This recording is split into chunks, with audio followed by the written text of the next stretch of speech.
마켓콕 헤드라인 시간입니다. 어제 장마감 이후부터 개장 전까지 중요한 소식들 함께 정리해 보겠습니다. 네, 첫 번째 소식입니다. 앞서서 외신에서는 이번 우리나라의 공매도 전격 금지로 인해서 MSCI 선진국 지수 편입에 대해 부정적인 입장을 취했는데요.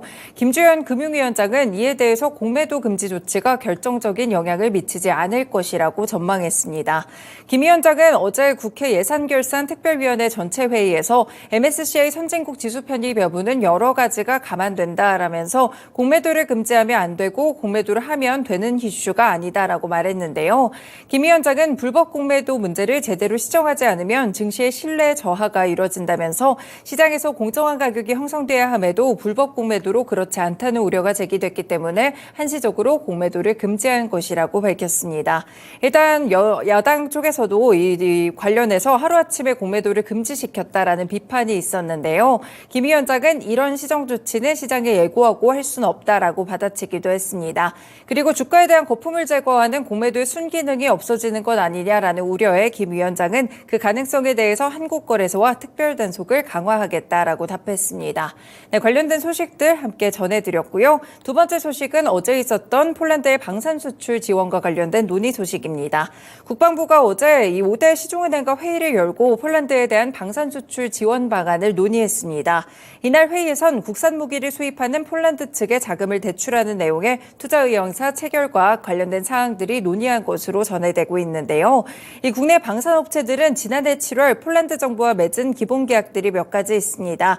일단 한국항공우주산업이 FA-50 경공격기 48대에 대해서 계약을 체결했고요. 현대로템은 K2 전차 1000대, 그리고 한화에어로스페이스는 K9 자주포 648문을 공급하는 내용을 담고 있습니다. 이런 가운데 총 30조 원 규모에 이를 것으로 추산되는 2차 이행계약 협상을 두고 폴란드 정부에 대한 우리 측의 금융지원 문제가 쟁점이 되고 있었는데요. 일단 한국수출입은행이 자기 자본을 기준으로 한 수출금융 한도 때문에 폴란드 측이 원하는 수준으로 금융지원을 제공하기 어려운 상태였습니다. 그래서 이번에 수은 대신에 각 은행이 대출하는 방안이 논의된 것이고요. 수출이 순조롭게 갈 수 있을지 여부 체크해보시면서 방산 관련 종목들의 투자 살펴보시면 될 것 같습니다. 언급된 한화에어로스페이스, 한국로템, 한국항공우주 같은 종목들 함께 살펴두시길 바라겠습니다.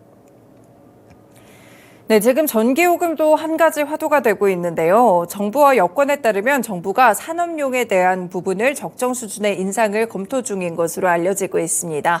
산업용 요금제는 광업과 제조업 및 기타 사업의 전력을 사용하는 고객인데요. 계약 전력 300kW 이상에 적용이 되고 있습니다. 이 정부가 일반용과 소상공인용 전기요금은 인상하지 않고 산업용만 인상하는 방안을 유력하게 검토하는 것은 내년 4월에 총선 스케줄과 한전의 재무위기 상황을 동시에 고려한 행위로 보이고 있는데요. 이 산업용 전기 사용량은 전체 수요 절반 정도를 차지하고 있고요. 실제 한국전력에 따르면 지난해 산업용 전기 판매량은 전체의 54%를 차지한 데 비해서 주택용과 일반용의 각각 15%와 23%가량이었습니다. 일단 전체 전력 수요의 절반 이상에 달하는 산업용 전기요금을 올린다면 한전체의 발행 한도를 초과하지 않는 수준에서 한전의 재무구조 완화에 일정한 효과를 거둘 수 있을 것으로 보이고 있습니다. 네, 관련 종목으로는 한국전력 일단 함께 체크해드릴 수 있겠습니다. 네, 계속해서 개별 소식들 체크해봅니다. 어제 단독 보도로 나왔다가 이제는 그대로 이 사실로 나온 것으로 보이고 있는데요. 이 넷마블이 보유 중인 하이브의 주식을 매각하게 됩니다. 재무구조를 개선하고 7개 분기 연속된 적자를 벗어나기 위한 것으로 보이는데요.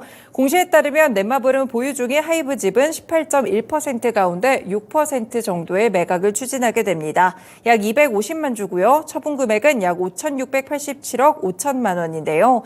블록딜 이후에도 넷마블은 12.1%의 지분을 보유하기 때문에 하이브의 2대 주주 자리는 그대로 유지합니다. 2021년 넷마블은 미국의 소셜 카지노 업체 스피넥스 인수를 위해서 외화 대출로 약 1조 8천억 원을 조달했는데요. 하지만 그동안 달러 강세 형상이 좀 부각이 되면서 원화에 대한 환산이자 부담이 늘어났고 단기 순이익에도 부정적인 영향을 미쳤습니다. 이번 하이브 주식 처분 목적 또한 보유 주식 매각을 위한 유동성 확보라고 밝혔는데요. 7개 분기 연속 적자를 기록할 것으로 전망되는 넷마블의 영업이익을 개선하기 위한 조치입니다. 이 넷마블 관계자는 이번 유동성 안정성 확보로 적자에서 벗어날 것이라며 이후에는 추가적인 블록딜은 없을 것이라고 선을 그었습니다.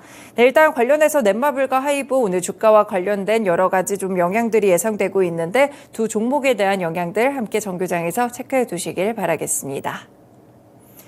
다섯 번째 소식입니다. 영풍재지 하한가 사태로 대규모 미수금이 발생했던 키움증권이 610억 원가량을 회수했습니다. 일단 반대매매 대상 수량이 모두 체결돼 미수금을 일부 회수했다고 밝혔는데요. 회사 측이 공개한 남은 미수금은 4,333억 원이라고 합니다.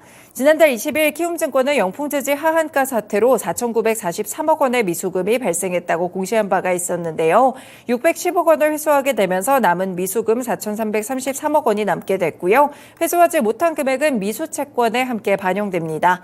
회사 측은 고객의 변제에 따라서 최종 미수채권 금액은 감소할 수 있고 손실액은 4분기 실적에 반영할 계획이라고 설명했는데요. 일단 키움증권의 올해 상반기 순이익이 4,259억 원이기 때문에 미수 금액이 상반기 순이익 규모에 거의 맞먹는 규모라고 보실 수 있겠습니다. 일단 증권업계에서는 키움증권이 최대 3,500억 원 정도를 회수하지 못할 것이라고 전망을 했었는데 규모가 상당히 좀 커졌죠. 일단 거래 재개 이후에 하한가 사태가 6거래일 연속 이어지게 되면서 손실 규모가 함께 커진 것으로 풀이되고 있습니다. 네, 키움증권 또 뉴스가 나왔기 때문에 약간의 또 주가 충격이 예상되고 있고요. 이와 더불어서 이와 관련된 사태, 영풍재지와 대한금속 주가까지 함께 살펴두시길 바라겠습니다. 네, 마지막은 정치 테마 소식인데요. 서울시와 김포시가 김포의 서울 편입 효과와 영향을 심층 분석하기 위해서 김포시 서울 편입 공동연구반을 구성하기로 했다는 소식입니다. 이와 더불어서 동일생활권 3일 삶의 질 향상 태스크포스를 꾸려서 김포를 비롯한 주변 도시 편입에 대한 통합 연구도 진행할 계획이라고 하는데요. 어제 오세훈 서울시장이 오후 2시쯤에 김병수 김포시장을 만나 김포시의 서울 편입에 대한 비전과 요청 사항을 듣는 자리를 함께 가졌습니다. 그리고 김포뿐 아니라 서울과 인접한 수도권 도시들을 모두 아우르는 메가시티에 대한 연구도 함께 진행해 나갈 것이라는 소식들이 있었는데요. 테마 종목도 움직일 수 있으니까 함께 체크해 두시면 될 것 같고요. 김포 편입 관련 종목들 코아스나 누리플랜, 코콤, 상보 같은 종목들 함께 체크해 드릴 수 있겠습니다. 네, 이렇게 개장 이후에 개장 전에 중요한 소식들 함께 정해 드렸습니다. 마켓콕 헤드라인이었습니다.